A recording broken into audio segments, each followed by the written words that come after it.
Jadi kehadiran pemimpin kita itu pada saat kebanyakan orang lain, bangsa-bangsa lain sedang sibuk memikirkan hal yang paling mendasar yaitu makanan, tiba-tiba Allah kasih kita karunia hadirnya Amirul Mukminin fi akhir zaman.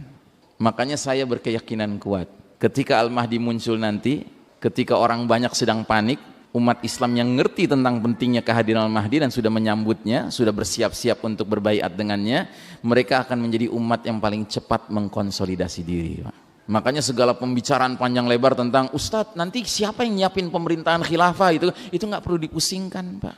Kita sekarang memusingkan itu karena kita pakai tolok ukur kacamata zaman sekarang, Pak. Sebuah zaman dimana kalau sudah bicara pemerintahan dan negara, rumitnya, ngejelimetnya luar biasa. Perlu biaya triliunan untuk pemilihannya aja, kardus lagi gitu. Nah tapi zaman itu nanti sebagaimana dulu zaman Nabi dan para sahabat sederhana sekali.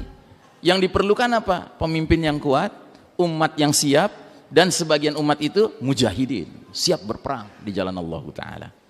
Selesai. Yang lainnya itu ya tinggal para ulama menafsirkan saja, menerjemahkan saja Al-Quran dengan segala kelengkapan ya, ajarannya yang meliputi seluruh aspek kehidupan kita. Sementara bangsa-bangsa lain masih panik, masih bingung.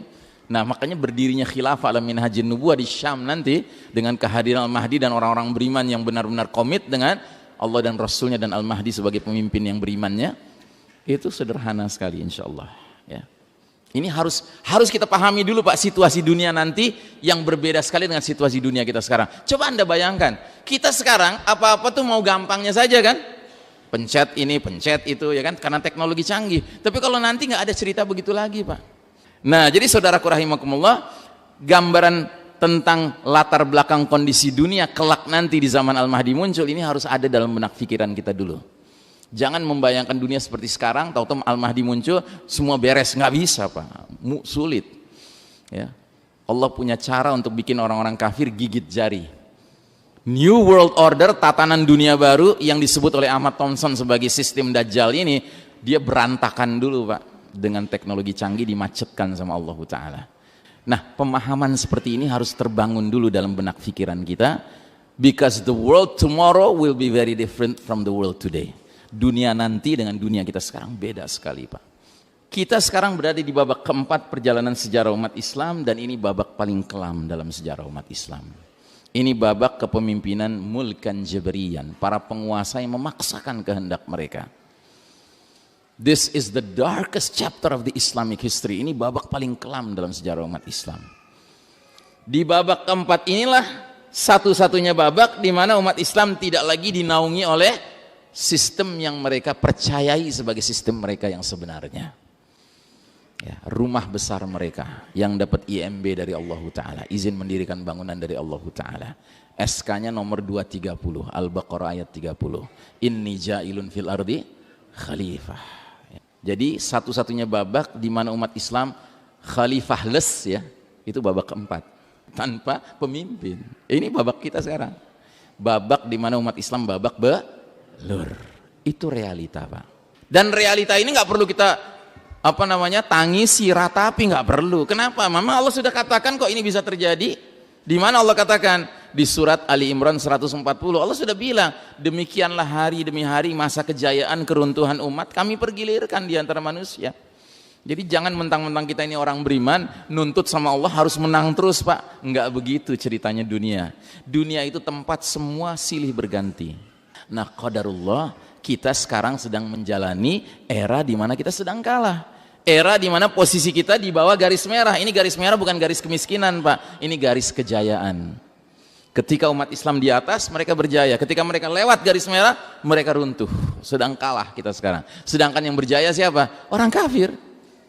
Ini ujian dari Allah. Allah sedang menguji kita. Kalau orang kafir yang memimpin dunia, gimana sikap kalian? Apa ikut-ikutan dengan orang kafir juga?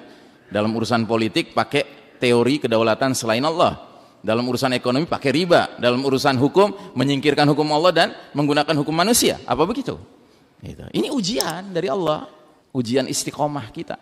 Tapi alhamdulillah Nabi dalam hadis beliau tentang 5 babak perjalanan sejarah umat Islam menyatakan babak keempat ini it's not the final chapter, bukan babak terakhir ini ya, ini babak terminal juga, bakal berpindah situasi.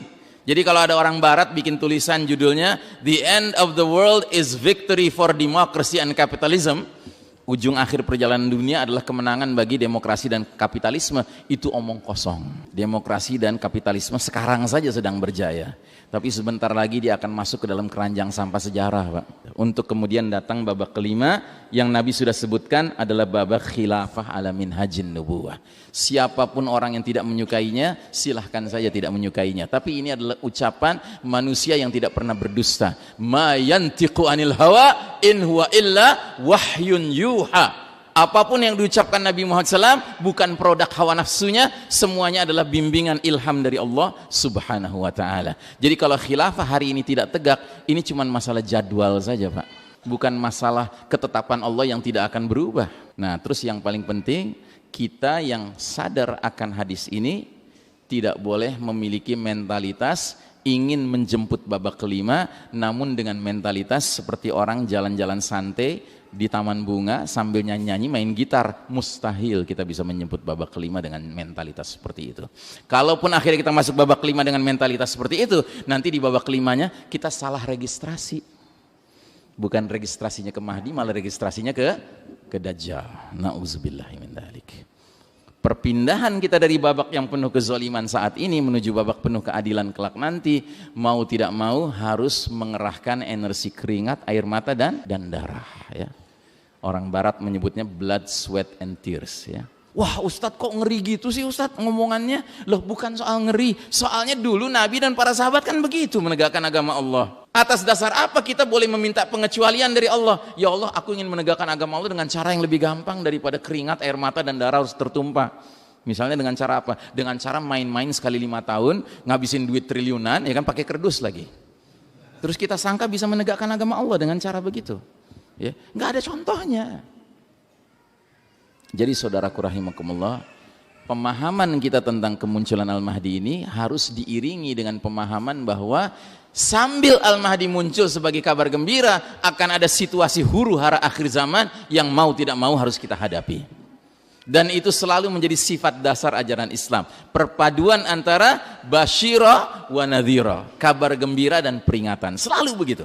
Makanya hadis Nabi tentang Al-Mahdi ini, ya, ada yang sangat terkenal, bunyinya begini: ubasyirukum bil mahdi yub'atsu ala ummati yub'atsu fi ummati ala ikhtilafin minan nasi wa zalazil yamla'ul arda qistan wa adlan kama muliat jawran wa zulman.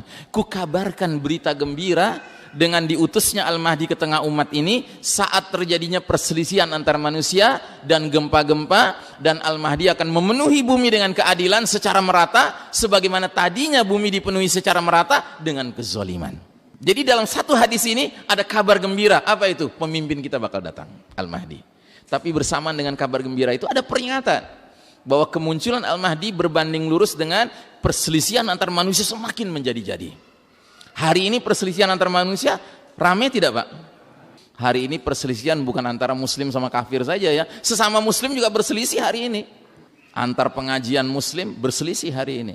Bahkan antar faksi-faksi mujahidin di medan perang hari ini berselisih, Pak. Jadi dari sudut pandang peringatan yang pertama, hari ini sudah hadir dia. Peringatan apa? Perselisihan antar manusia. Gempa. Hari ini gempa makin sering tidak, Pak? Makin sering. Kemudian yang ketiga, kata Nabi, Al-Mahdi itu muncul saat kezoliman merata di muka bumi. Kira-kira hari ini kezoliman sudah merata nggak di muka bumi? Luar biasa, Pak. Kezoliman hari ini luar biasa. Baik kezoliman yang sifatnya fisik maupun kezoliman yang sifatnya khusus bahasa Al-Quran. Anda tahu dalam bahasa Al-Quran kezoliman terbesar itu namanya apa? Syirik.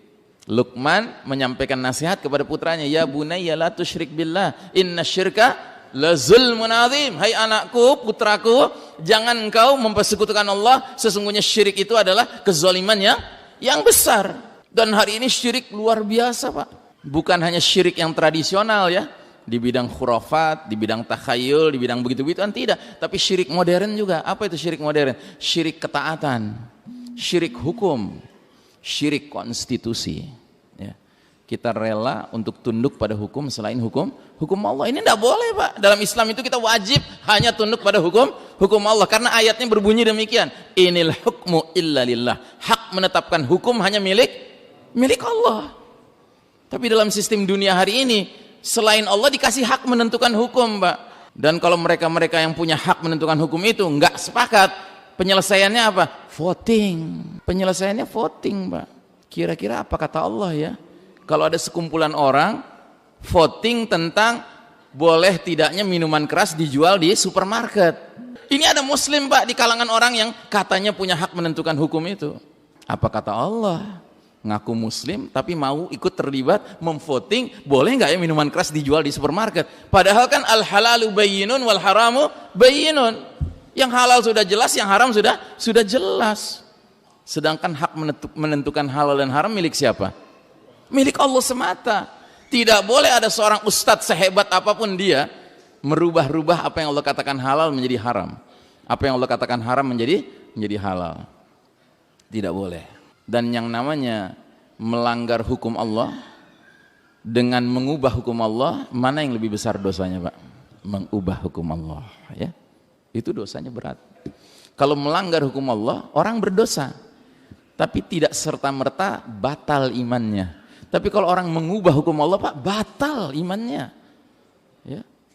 Jadi kalau ada orang mengatakan sholat nggak wajib, padahal Al-Quran mengatakan sholat wajib. Ya, ini kelas dosanya, Pak, nawaqidul iman, batal iman. Lain halnya dengan orang yang melanggar perintah sholat karena malas, ya, karena ya nggak tahan disiplin gitu. Tapi dia tahu sholat wajib, dia nggak batal imannya. Dia berdosa iya, tapi nggak batal imannya. Nah kadang-kadang kita nggak ngerti hal itu, Pak. Padahal itu mendasar sekali.